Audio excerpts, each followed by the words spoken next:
53 വയസ്സുള്ള ഒരു വീട്ടമ്മ ഇതിനു മുൻപ് അനുഭവം അയച്ചു തന്നിരുന്നു. അപ്പോൾ ഇപ്പോൾ പെട്ടെന്നൊരു തോന്നൽ, ഒരു അനുഭവം വേഗം എഴുതി അയക്കാമെന്ന്. ഉടനെ എഴുതാണ്. ഞാൻ നാമം ജപിക്കാതിരിക്കുമ്പോൾ മിക്കപ്പോഴും ഭഗവാന്റെ കാലിൽ തലോടുന്നത് പോലെ എപ്പോഴും ചെയ്തുകൊണ്ടിരിക്കും. വലത്തെ കയ്യിൽ സഹസ്രനാമമോ മറ്റേതെങ്കിലും ഗ്രന്ഥങ്ങളോ ആയിരിക്കും, അല്ലെങ്കിൽ ജപമാല ഉണ്ടാവും.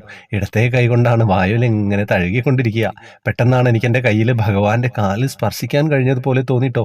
ശരീരത്തിലേക്ക് ഒരു മിന്നൽ പിണർ പോലെ എന്തോ ഒന്ന് പാഞ്ഞു കയറിയതുപോലെ തോന്നി. ഇടത്തെ കൈകൊണ്ട് വലത്തെ പാദത്തിലാണ് ഞാൻ സ്പർശിച്ചതായിട്ട് തോന്നിയത്. ആ പാദവും എൻ്റെ മനസ്സിൽ തെളിഞ്ഞു വന്നു. ഇളം ചുവപ്പ് നിറത്തിലുള്ള വിരൽത്തുമ്പുകളും ഇളം നീല നിറത്തിലുള്ള പാദം, സ്വർണ്ണക്കൊലുസും തളയും ഇന്നും എൻ്റെ മനസ്സിൽ തങ്ങി നിൽക്കുന്നു. കൃഷ്ണ വിഷ്ണു കാരുണ്യ സിന്ധു, എല്ലാം അവിടുത്തെ ലീല. എന്താ പറയേണ്ടതെന്നറിയില്ല. അമ്മമാരുടെ അടുത്ത് കണ്ണനുണ്ടാവും.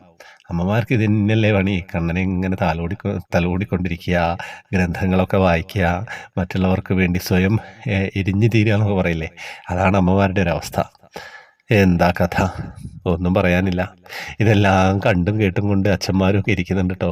അവരെ പറ്റി പറയാൻ എനിക്ക് വാക്കുകളില്ല. എന്താണെന്ന് വെച്ച് കഴിഞ്ഞാൽ എന്താ പറയേണ്ടത്, ഞാനും ഒരു അച്ഛനാണ്. അതുകൊണ്ട് തന്നെ എനിക്കും അറിയാം അതിൻ്റെ ആ ഒരു വ്യാപ്തി എന്താണെന്നൊക്കെ. അപ്പം അമ്മമാരും അച്ഛന്മാരും മക്കളും ഒക്കെ ആയിട്ട് കുടുംബം അങ്ങനെ മുന്നോട്ട് പോവുക എന്നുള്ളത് തന്നെയാണ്. കൂടുമ്പോൾ ഇമ്പം ഉണ്ടാവണം എന്നാണ് പറയല്ലേ. ഞാൻ അധികം ഫിലോസഫി ഒന്നും പറയാത്തതുകൊണ്ട് പറഞ്ഞിട്ട് അങ്ങനെ കാട് കയറുന്നില്ല. എന്തായാലും സന്തോഷം. അമ്മയ്ക്കും എല്ലാവർക്കും കേൾക്കുന്നവർക്കും ഒക്കെ സന്തോഷം. ഹരേ കൃഷ്ണ.